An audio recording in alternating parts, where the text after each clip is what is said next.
십계명 오늘 이제 세 번째 시간이죠. 오늘 두 가지입니다. 네 부모를 공경하라, 그리고 살인하지 말라. 제 5계명과 6계명입니다.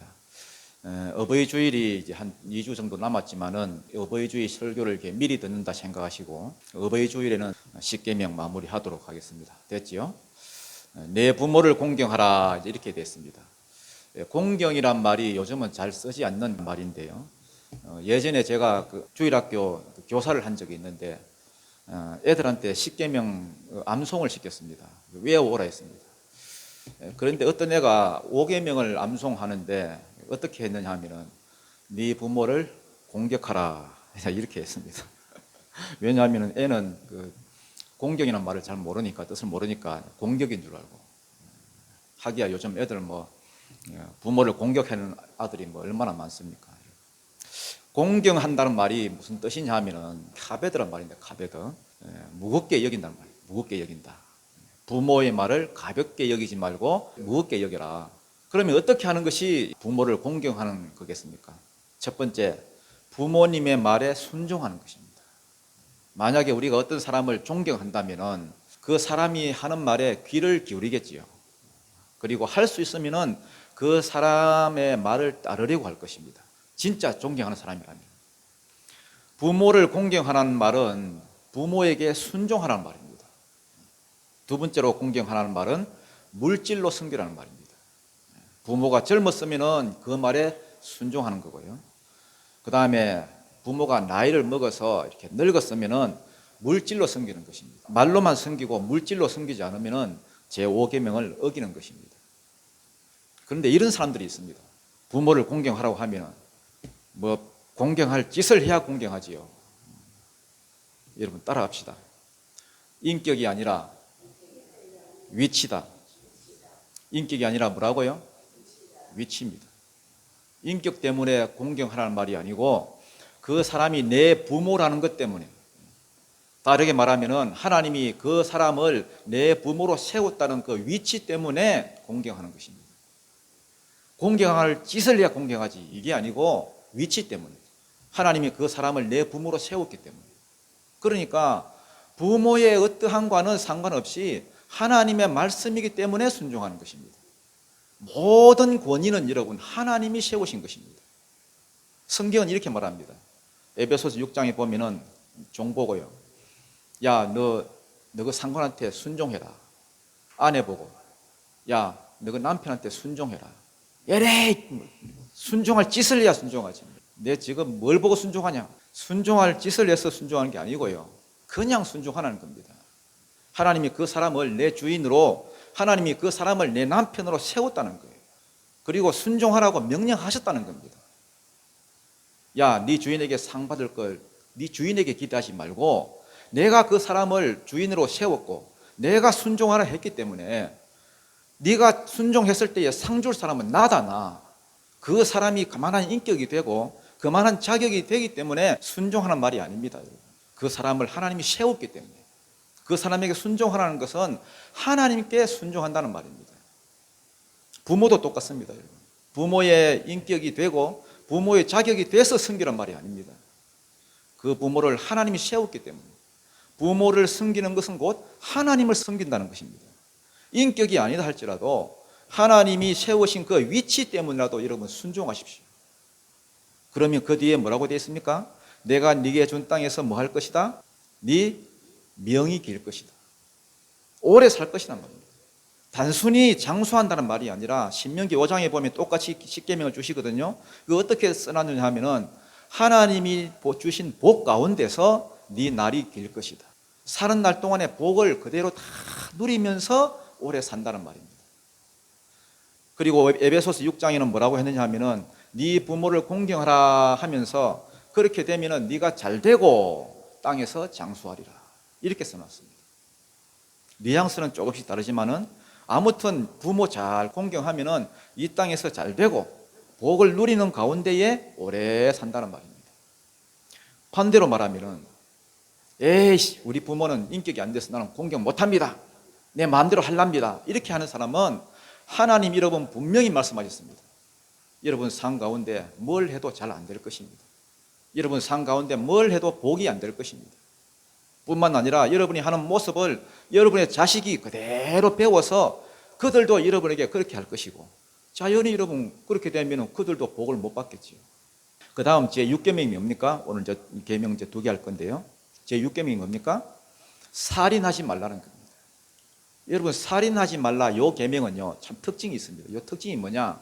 사람으로 하여금 웃게 만드는 그런 계명입니다. 뭐 하는 계명이라고요?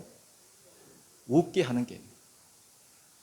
여러분 10계명 그러면 일단 부담이 되잖아요. 왜? 10계명 지키기 어려우니까. 다른 계명들은 예를 들어서 뭐 네 부모를 공경하라. 이 중에 여러분 부모한테 뭐 어릴 때 부모 속 안 썩인 사람이 어디 있겠습니까? 여러분. 간음하지 말라. 아니, 간음 안 한 사람이 누가 있겠습니까? 다 여러분 한 방앗간 한 보리밭 생각나잖아요. 여자를 보고 혹은 남자를 보고 생각만 해도 간음한 거라 했는데, 또 거짓말 하지 마라. 거짓말 안 하는 사람이 어디 있습니까? 뭐 남의 것 탐하지 마라. 탐하는 것 안 걸릴 사람이 어디 있겠습니까? 여러분. 남의 것 우리 뭐 관심 많잖아요. 그거 어디서 샀어? 이런 거예요. 다 걸리고 여러분 다 찔리는 게 계명입니다. 그런데 살인하지 말라 요거는요 사람을 웃게 만듭니다. 왜? 다들 속으로는 나는 막 그래도 사람은 안 죽였다. 죽일 뻔한 적은 있지만은 그래도 사람은 안 죽였다. 그러나 여러분 안타깝게도 여러분 이 계명이 업그레이드가 됐습니다. 뭐가 됐다고요? 업그레이드 됐습니다. 한 단계 높아졌습니다. 지금 이거는 구약에 주신 말씀인데요. 신약에 오면 이렇게 되어 있습니다. 사람을 보고 미워만 하고 욕만 하고 저주만 해도 이미 살인한 자고 지옥불을 면치 못하리라 이렇게 되어 있습니다. 이거 여러분 예수님이 하신 말씀입니다. 업그레이드 됐습니까? 안 됐습니까? 업그레이드 됐습니다. 훨씬 강화가 됐습니다. 여러분 목숨이 아깝거든 미워한 사람 여러분 찾아가가지고요. 예배 전에 찾아가라 했는데 이미 뭐 예배 시작했으니까 마치고 찾아가서 미안하다 하십시오. 예를 들어 형제를 보고 뭐 미련한 자다 이게 라가란다는데 세대가리 이런 말입니다. 미련한 자다 뭐 세대가리다 뭐 이상한 인간이다 이렇게 말한 적이 있거든. 가서 미안하다 하십시오.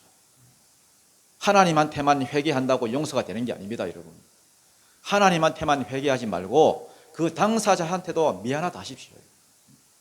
생각으로 뭐 이렇게 미워한 거, 말로써 이렇게 미워한 거, 마음으로 미워한 거, 한 번이라도 여러분 욕하고 비난하고 험담하고 그런 적이 있거든. 분명히 말하지만 여러분 미안하다 하십시오. 그렇게 삐뚤어진 상태에서 사람하고 관계가 바로 안 돼 있는 상태에서 아무리 여러분 하나님께 나와서 예배한다 해봐야 하나님 그거 안 받겠다고 마태복음 5장에 분명히 써놓았습니다. 그래서 제가 여러분 10계명을 준비하면서 하나 깨달은 게 있습니다. 야, 이 어떤 계명이든 이 만만한 게 없구나. 야, 진짜 성령이 아니고는 은혜가 아니고는 이게 안 되는 거구나. 이걸 깨닫게 됐습니다. 이 시간 성령이 여러분을 사로잡으셔서 부모 공경에 수종들도록 이끄시고요. 또 살인하지 말라는 이 계명에 수종들도록 여러분 삶을 이끌어 가시기를 주님 이름으로 축복합니다. 12절 한번 읽어보겠습니다. 12절입니다. 시작. 내 부모를 공경하라. 그리하면 네 하나님 여호와가 내 준 땅에서 내 생명이 길리라. 자, 공경하는 말이 아까 뭐다 했습니까? 카베더라 했죠. 카베더. 무겁게 여긴다는 말이에요. 원래는 이게 간이라는 단에서 나왔습니다. 간 아시죠? 우리 장기 중에서 제일 무거운 게 간입니다. 간. 무겁다, 무겁게 여기다 이런 말입니다. 부모라는 그 존재 자체를 무겁게 생각하는 거예요. 무겁게. 또 부모의 말을 가볍게 여기지 말고 무겁게 여기라는 거예요.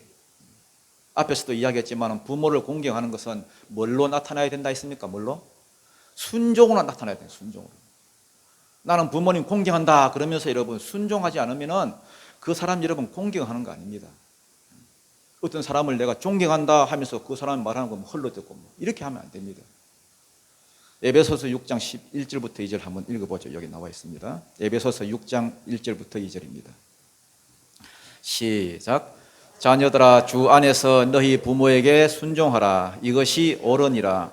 내 아버지와 어머니를 공경하라. 이것은 약속이 있는 첫 계명이니. 자, 여기 보면은 하라는 말하고 공경하라는 말하고 이렇게 동의어로 써놨습니다. 순종하라, 공경하라 똑같은 말입니다. 그러면은 순종한다는 게 뭐냐? 듣는다. 그냥 듣는다는 말이 아니고요. 이게 헬라어로는 이게 아코라는 말인데요. 히브리어는 이 사마르고 경청한다 이런 뜻입니다. 경청한다. 그냥 듣는다는 말이 아닙니다. 순종할 마음을 가지고 살 마음을 가지고 듣는 걸 말합니다. 부모가 무슨 말을 하면은 못 들은 척 하지 말고 죽은 척 하지 말고 귓등으로 듣지 말고 경청해서 잘 듣고 그걸 무겁게 여기고 그대로 살라는 말입니다.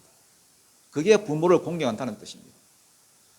여러분, 부모님을 공경하는 은혜가 있기를 축복합니다.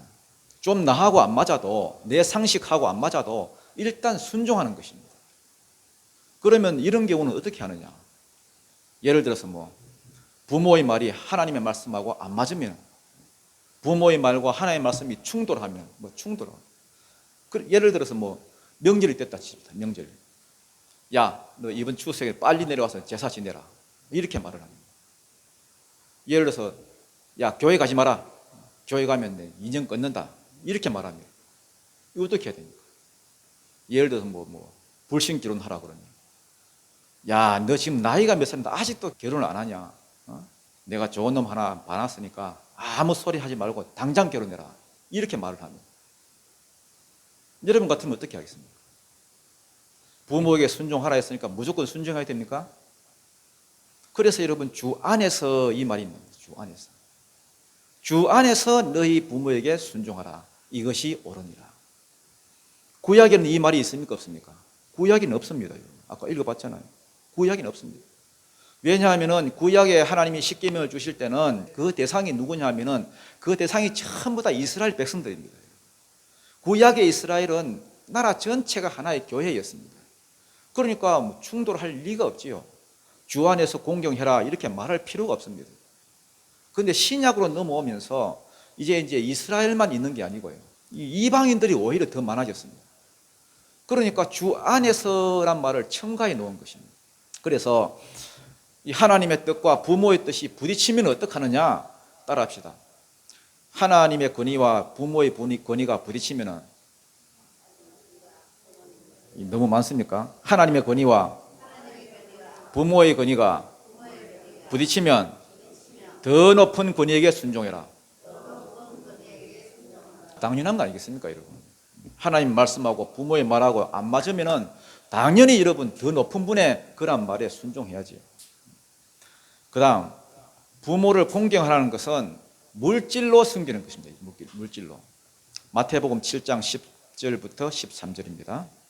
읽어보겠습니다. 마태복음 7장 10절부터 13절. 시작. 모세는 내 부모를 공경하라 하고 또 아버지나 어머니를 모욕하는 자는 죽임을 당하리라 하였거늘 너희는 이르되 사람이 아버지에게나 어머니에게나 말하기를 내가 드려 유익하게 한 것이 고르반 곧 하나님께 드림이 되었다고 하기만 하면 그만이라 하고 자기 아버지나 어머니에게 다시 아무것도 하여 드리기를 허락하지 아니하여 너희가 전한 전통으로 하나님의 말씀을 폐하며 또 이 같은 일을 많이 행하니라 하시고. 자, 여기 보면 생소한 단어 하나가 나오죠. 11절에 보면 고르반이란 말이 나오죠. 고르반은 봉헌 이런 뜻입니다. 봉헌 혹은 하나님께 드리다 이런 말입니다. 왜 이 말이 나왔느냐 하면은 이 계명에 부모를 공경하라는 말만 있지 구체적으로 이걸 어떻게 지켜라 이런 꼬장꼬장 이렇게 안 써놨습니다. 그러니까 사람들이 장로의 유전이라는 어떤 전통을 만들었습니다.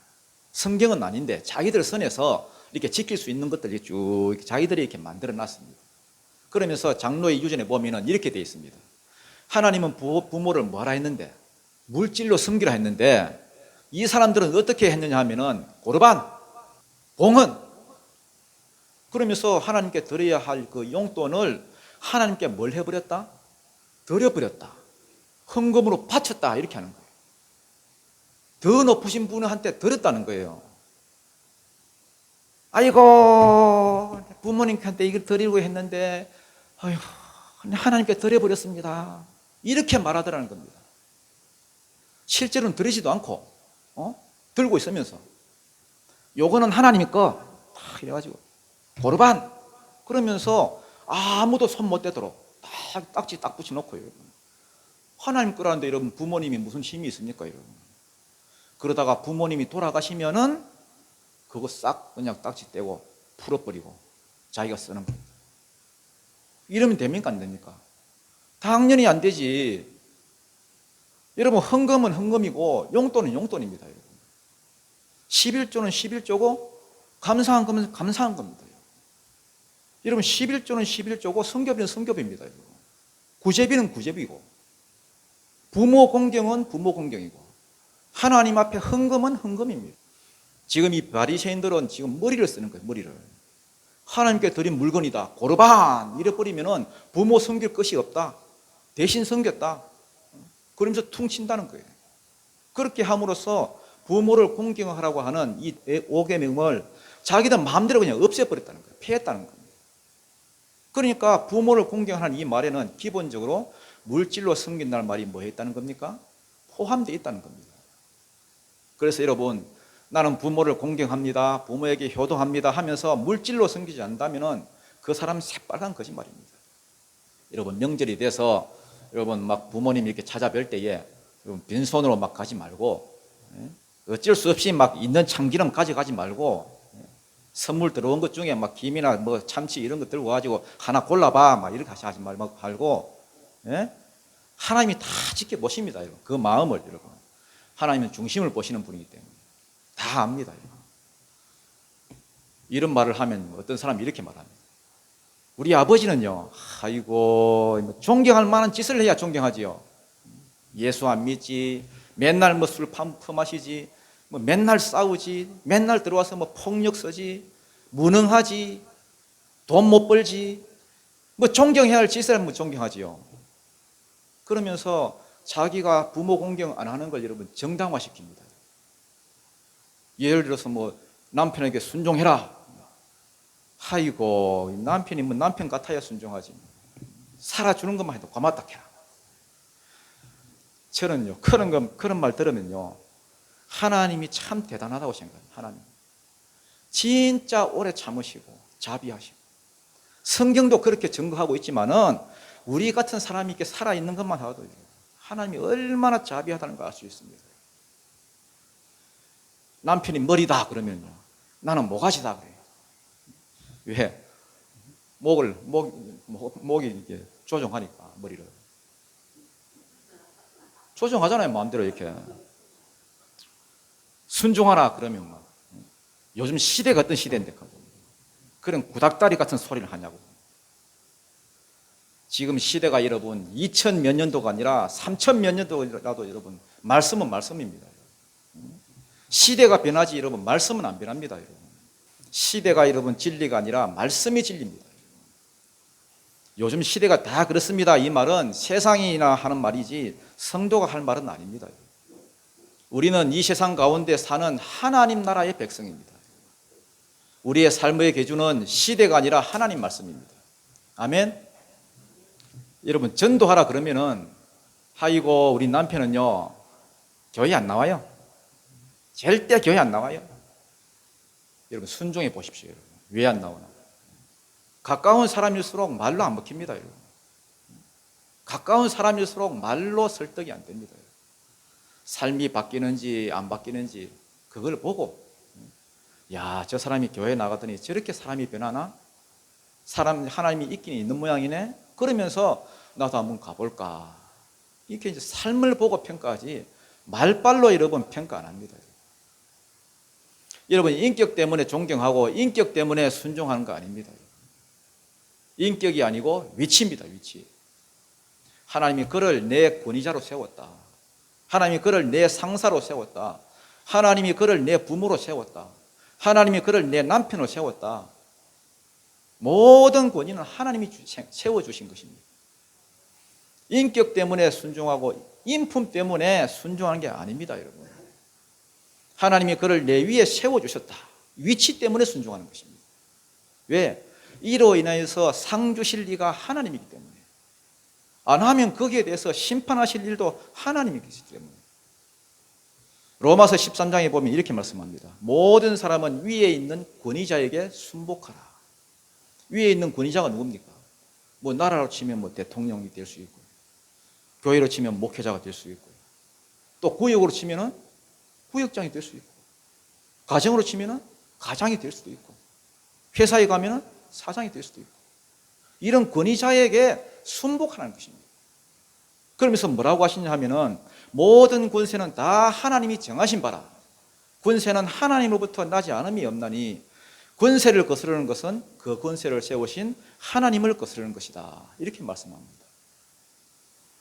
여러분, 성경에 네 부모에게 순종하라 하면서 좋은 부모에게 순종해라, 아니면 돈이 있는 부모에게 순종해라, 잘해주는 부모에게 순종해라, 뭐 이런 식의 조건이 붙은 거 있습니까? 없습니다.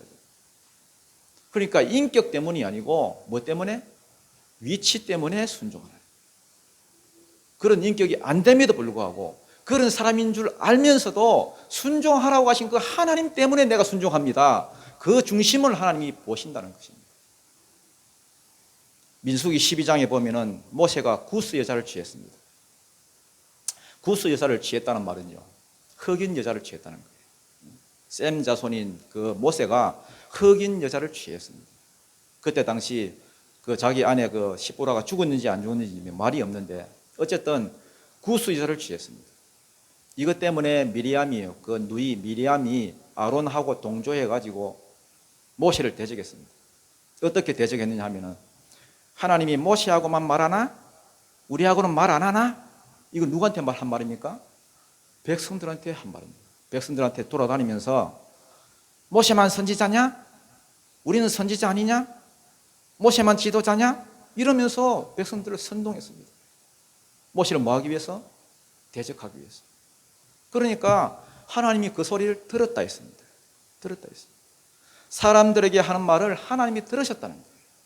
그러면서 3절에 보면은 모세는 그 온유함이 지면의 모든 사람보다 더하더라, 이렇게 되어 있습니다. 이 말은 모세가 그 사람을 책망 안 하고 같이 이렇게 맞짱 안 뜨고 그냥 엎드려서 기도만 하고 있었다는 겁니다.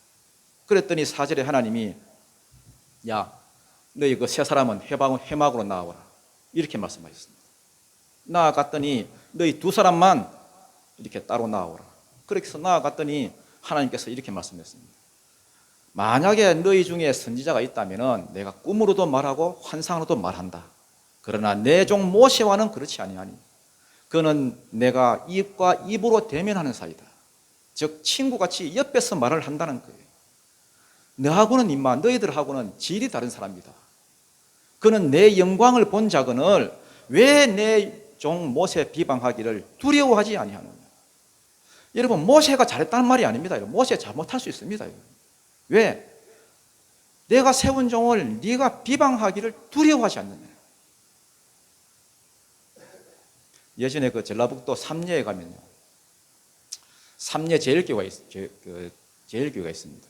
그 목회를 이제 목회하셨던 제 이제 선배뻘 되는 이제 목사님입니다. 이야기인데, 삼례에 이제 떡 갔더니 부인받아서 갔더니 그 교회가 전부 다 여러분 눈밭이더랍니다. 무슨 말이냐 하면은 전부 다 할머니 할아버지들이 이렇게 앉아 계시더라고요. 그래서 이제 이분은 이제 막 이제 갓 신학교 졸업해가지고 이제 뭐 졸업해가지고 새파랗고 그 3년이니까 저 시골입니다.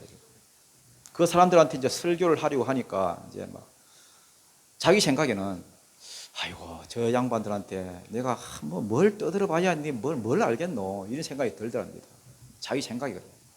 그래서 어떻게 설교했냐 합니까? 그냥 막 대충 이게 뭐 본문 읽어놓고 뭐 재미있는 이야기나 뭐 아니면 구수한 예화 한두 개 이렇게 들려주고 뭐 대충 이렇게 뭐 설교하는 했다는 겁니다. 그렇게 해서 이제 한 달을 설교했더니 그 교회에 영수라는 분이, 옛날에 영수라는 제도가 있었거든요. 장로도 아니고 전도사도 아니고 영수란 그 직분이 있었습니다.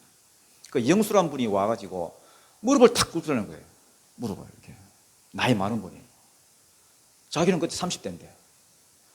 그 무릎을 꿇더니 이제 이런 말을 하더랍니다. 전도사님, 복음을 전해 주셔야죠. 전도사님, 복음을 전해 주셔야죠. 그러면서 너무 주제 넘은 소리를 해서 죄송합니다. 그리고 무릎을 꿇고 절을 하더니 나가더라는 겁니다.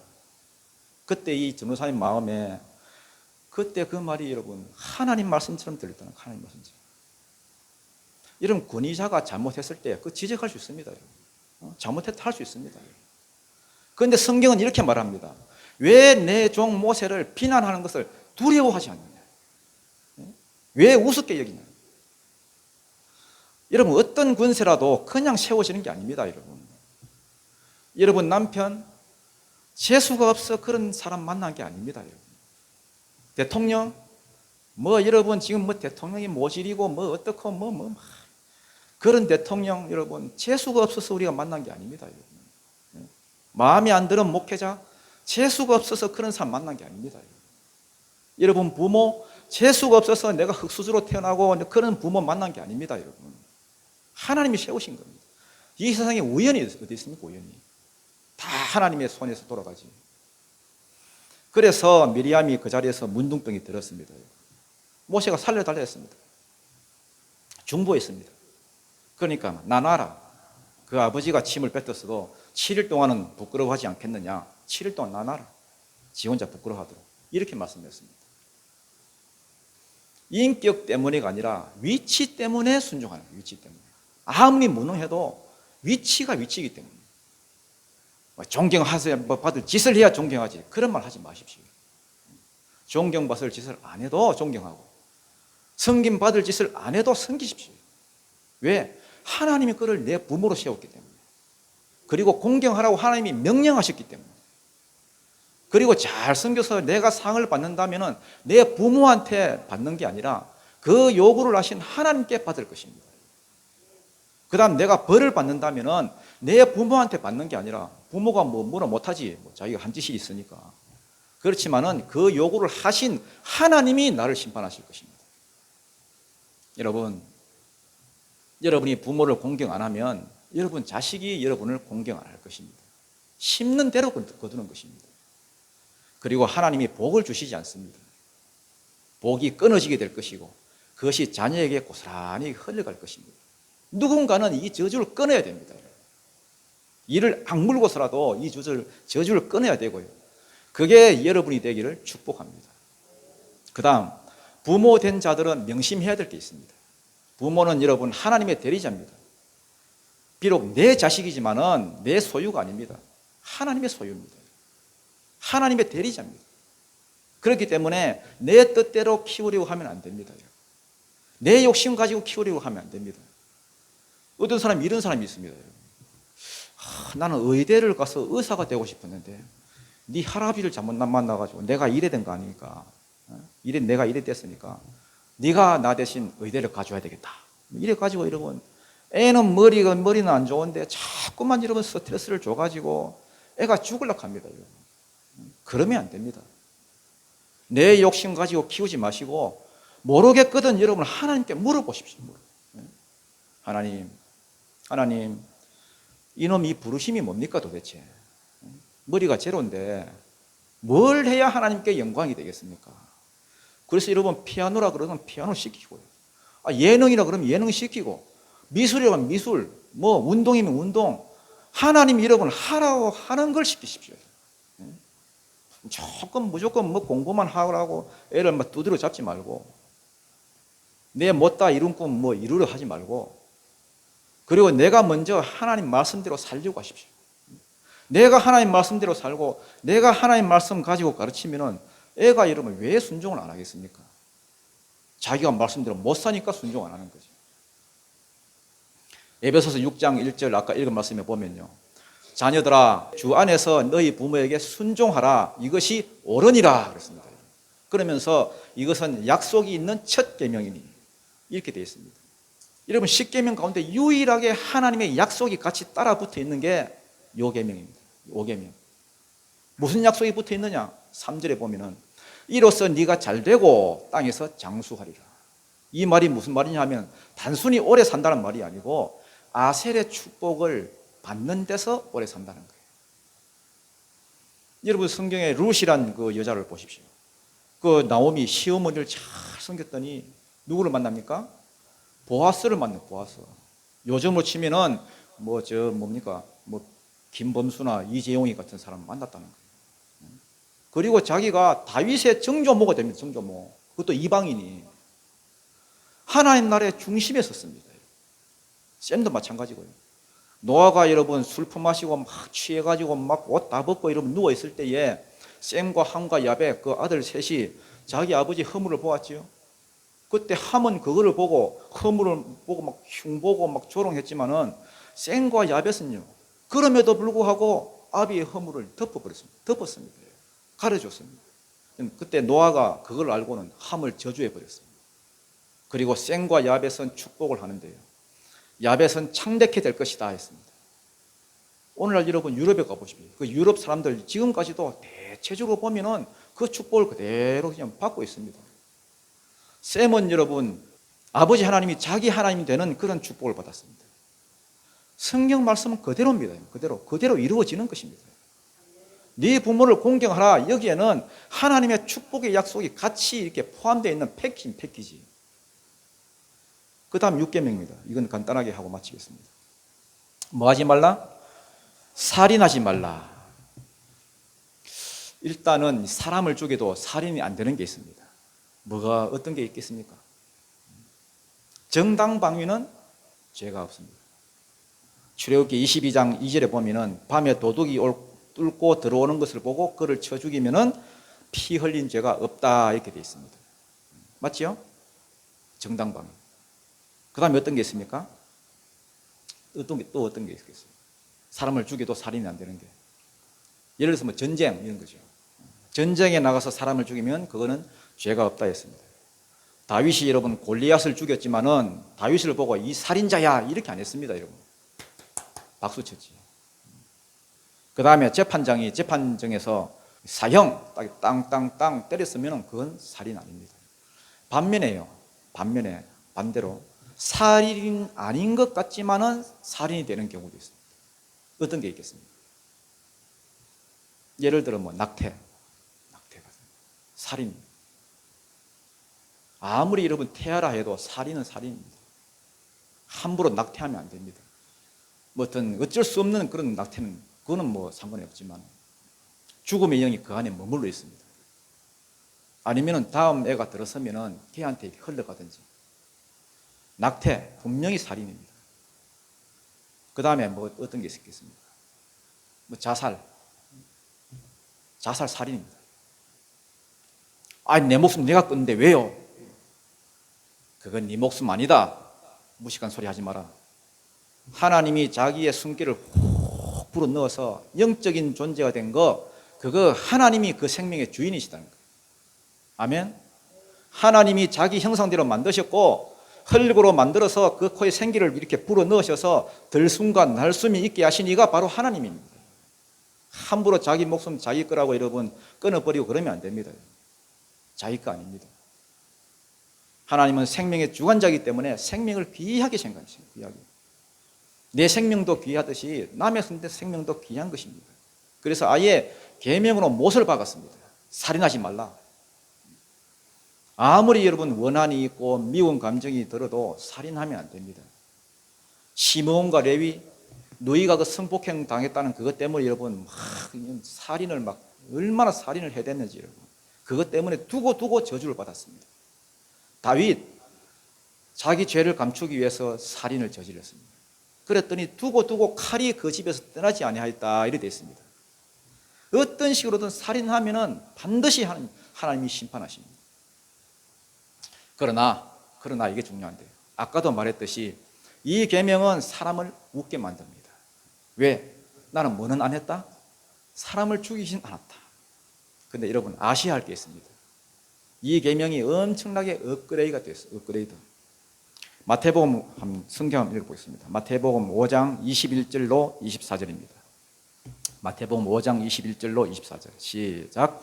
옛사람에게 말한 바 살인하지 말라. 누구든지 살인하면 심판을 받게 되리라 하였다는 것을 너희가 들었으나 나는 너희에게 이르노니 형제에게 노하는 자마다 심판을 받게 되고 형제를 대하여 나가라 하는 자는 공회에 잡혀가게 되고 미련한 놈이나 하는 자는 지옥불에 들어가게 되리라. 그러므로 예물을 제단에 드리려다가 거기서 네 형제에게 원망 들을 만한 일이 생각나거든 먼저 가서 형제와 화목하고 그 후에 와서 예물을 드리라. 여러분, 예수님이 오셔서 율법이 바뀐 게 있습니다. 율법에는 세 가지 종류가 있다 했죠. 도덕법과 시민법과 예식법. 예수님의 모형으로서 구약의 그림자로 주신 그러한 법이 있는데 그게 예식법이랬습니다. 이 예식법은 예수님이 옴으로써 다 완성이 됐기 때문에 뭐 지키지 않아도 되지만 지금도 여러분 하나님의 교회 이런 데 보면요, 뭐 유월절을 지켜야 된다, 뭐 해가지고 뭐 요란하게 뭐 한복 갖춰 입고 이러면 막 지킵니다. 그림자로 이미 다 완성이 된 겁니다. 그런데 도덕법과 시민법은 예수님이 옴으로써 오히려 더 강화가 됐습니다.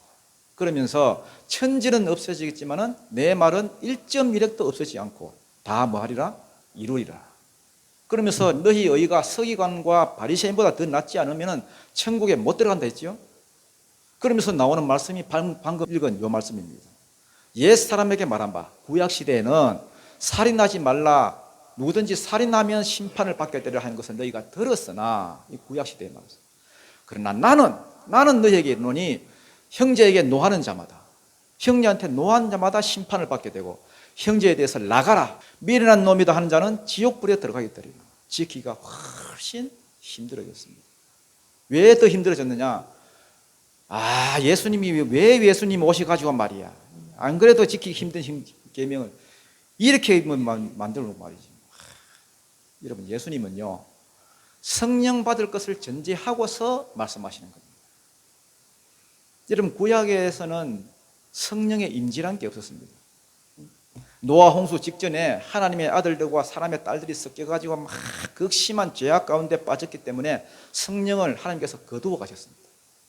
그러면 뭐 성령이 아예 없느냐? 있긴 있었습니다. 그러나 간헐적으로 드문드문 뭐 이렇게 왕이라든지 제사장이라든지 뭐 나실이라든지 특별하게 기름 부은 그 세움 받은 그 사람한테는 성령을 부어 주셔가지고요, 재판 잘하게 하시고 전쟁 잘하게 하시고, 그렇지만 보편적인 성령은 부어 주시지 않았습니다. 그러다 구약의 마지막에 오면은 요엘이 예언한 것처럼 말세에 내가 내 영을 만민에게 부어 주리니, 보편적인 성령이 다시 오셨습니다. 오순절날 성령이 임했습니다. 예수님이 오셔서 십자가에서 죄 문제를 해결하고 나니까 죄 문제가 해결됐다는 증거로 하나님이 성령을 부어주셨습니다. 옛날에는 여러분 성령이 없었기 때문에 하나님의 말씀을 못 지킨다는 것을 하나님이 잘 아셨습니다. 너무 높게 요구를 하면은 원래 여러분 하나님의 의도는 미워하지도 말라는 것입니다. 그런데 성령도 없는 인간들에게 처음부터 여러분 미워하지 마, 뭐 이거 미워하면 살인이다 이렇게 하면 아예 못 지킬 줄 알고 그냥 막 나가버린다는 겁니다. LA 나는 말씀대로 못 사는 인간인가 보다 나가버린다는 거예요. 그래서 하나님이 최소한으로 뭘 요구하시냐니까, 야, 아무리 열받아도 죽이지는 마이, 아무리 원수 가지고 원한이 있더라도 내가 갚아줄 테니까, 왜? 내가 들숨과 날숨을 주관하고 내가 생명을 주관하니까 내가 만든 작품을 네가 거두지는 마이, 이렇게 최소한의 것만 요구하셨다는 겁니다. 근데 이제는 뭐가 오셔서? 성령께서 오셔서 죄 문제가 해결되고 성령이 오셨기 때문에 성령을 의지하면 성령이 도와주시기 때문에, 옛날에는 뭐 내가 뭐 누가 미우면 이걸 딱 잡아 족쳐서 딱 죽여야 내가 속이 시원했는데, 이제는 아무리 화가 나더라도 다가가가지고 미안해 이렇게 할 수 있다는 겁니다. 아까는 내가 미쳤지, 성질을 내서 미안해 이렇게 할 수 있다는 겁니다. 그러니까 이제는 형제를 보고 나가라 하지 말라는 겁니다. 돌대가리, 뭐 새대가리, 뭐 이런 말 쓰지 말라는 겁니다. 욕하거나 하지 말라는 겁니다. 그러면서 예배 드리기 전에 뭐 해라? 사과해라. 여러분, 이 예배란 자리는요 모든 문제들이 풀리는 자리입니다. 모든 묶였던 것이 풀리는 자리입니다. 예배까지 여러분 자기 마음을 딱 잠가가지고 막 이렇게 꼬아가 있으면요, 하나님과의 관계에 분명히 문제가 있습니다. 예배 드리기 전에 사과해라, 화해해라.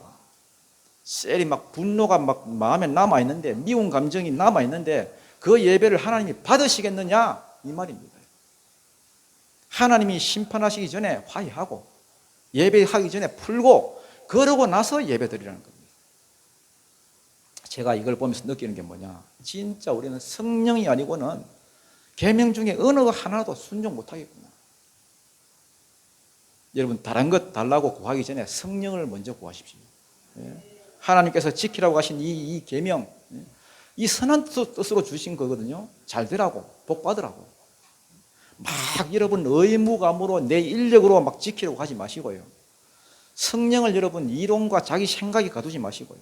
정말 내 안에 와 계신 이 성령을 여러분 인정하시고 환영하고 초청하고 날 다스려 달라고 여러분 말씀해 달라고 하고 살 힘을 달라고 하고, 그 방법 말고는 우리가 하나님 말씀대로 살아서 하나님을 기쁘시게 할 방법도 없고, 어떻게 여러분 우리가 하나님 기쁘시게 하겠습니까? 여러분, 하나님 주시는 복을 받을 길이 없습니다. 여러분.